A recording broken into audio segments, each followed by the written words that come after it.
araw sa inyo mga guys. Nandito po naman tayo uli sa ating channel para makapag-share uli sa inyo ng additional na kaalaman tungkol sa pag-repair o pagpalit ng isang pyesa sa ating sasakyan Honda City 2010 model. So ang gagawin po natin ngayon ay palitan po natin ang kanyang belt tensioner idler assembly. Kasama niya po itong kanyang idler bearing, pati yung kanyang idler pulley. So yan po yung kanyang idler at tara, samahan niyo ako kung paano natin palitan, tanggalin ang kanyang idler assembly ng ating sasakyan. So ang una natin gagawin dito guys ay tanggalin muna natin ang ating koneksyon ng ating battery para safe po tayo sa ating tatrabaho. Ayan, so tanggal na. So next natin ang gagawin, so depende po sa ating diskarte kung paano natin tanggalin ang kanyang idle bearing. So ang ating paraan dito, nagkabit po tayo ng isang hook para pag tanggal ng tensyon dito sa kanyang belt at against sa kanyang tensioner pulley. So pag inangat po natin ang itong kanyang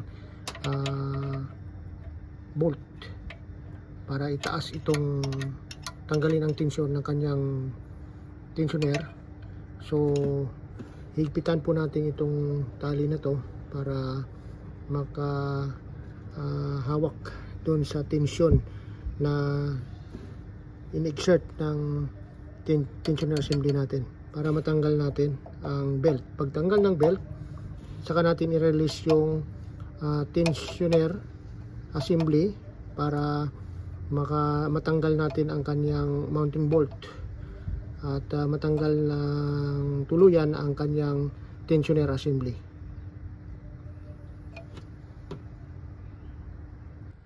Ayan, naangat na nga natin ng tuluyan ang kanyang idler.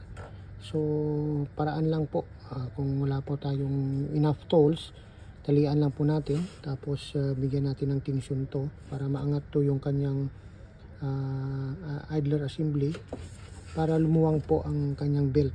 Ayan, itong belt. So pwede na natin tanggalin sa idler niya yung kanyang belt dahil maluwang na po. Ayan. Yan.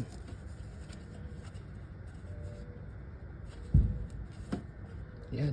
So tanggal na natin yung belt.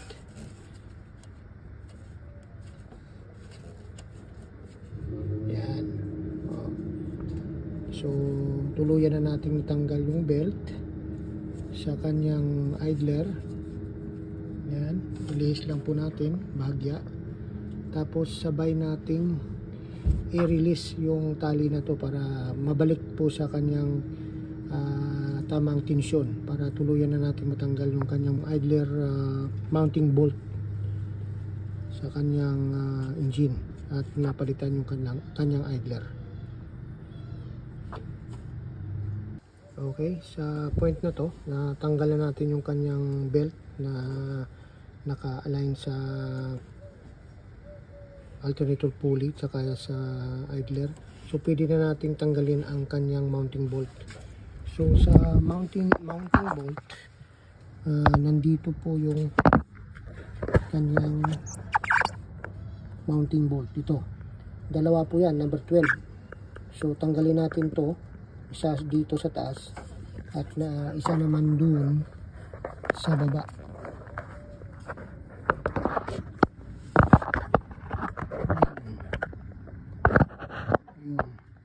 Dun sa baba, ayun.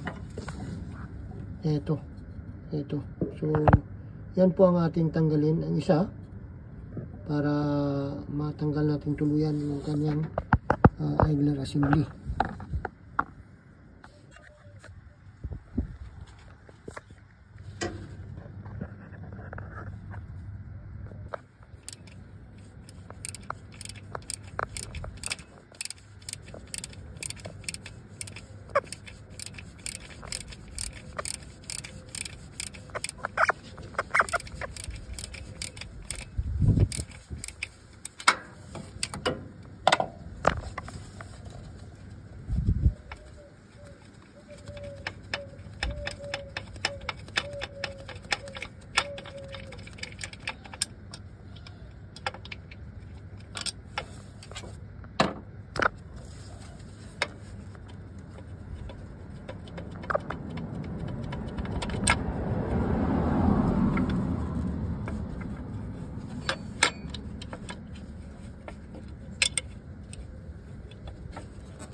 mga sir, tanggal na nga natin tuluyan yung kanyang idler.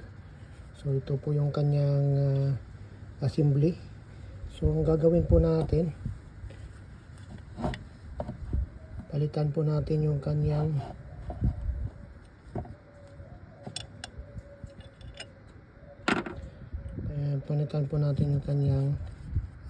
idler pulley, tsaka kasama na yung bearing.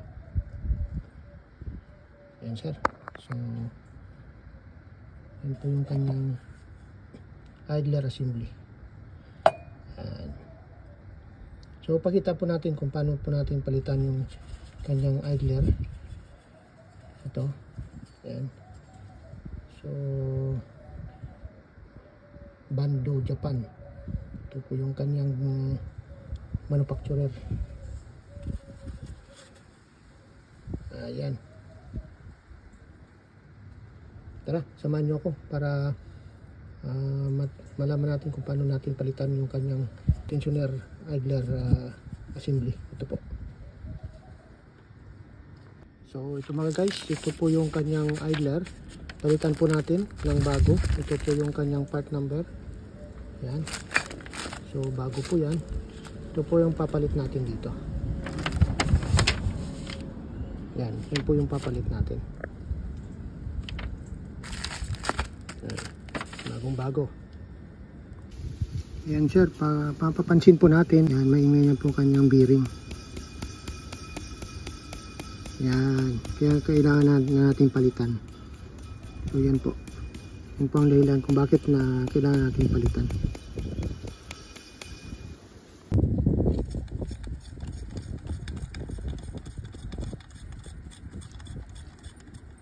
Nagamit lang po tayo ng socket wrench number 19 yung size nya, tsaka T50 na wrench, Allen wrench T50 number 19, tsaka T50 na Allen wrench. Yan. So kung napapansin nyo, yan o, maingay na kanyang bearing. So kailangan na natin palitan. Luma na.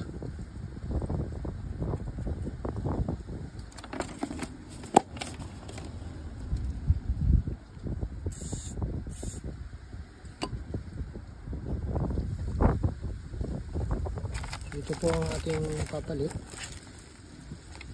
Ito po yung ating papalit, bagong bago. So parehas naman po yung size. So yan, parehas po yan.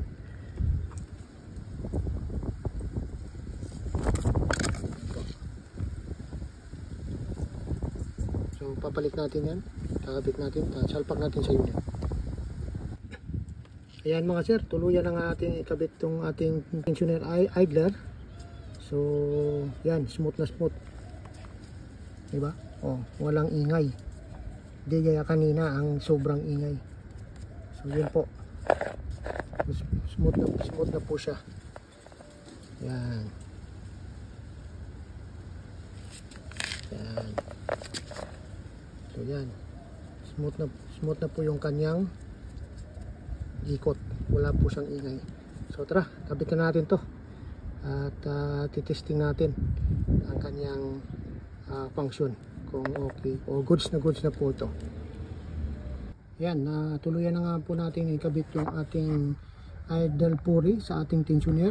So kunting tips lang po mga sir, kailangan po wala po itong gas o scratch o dent yung surface ng ating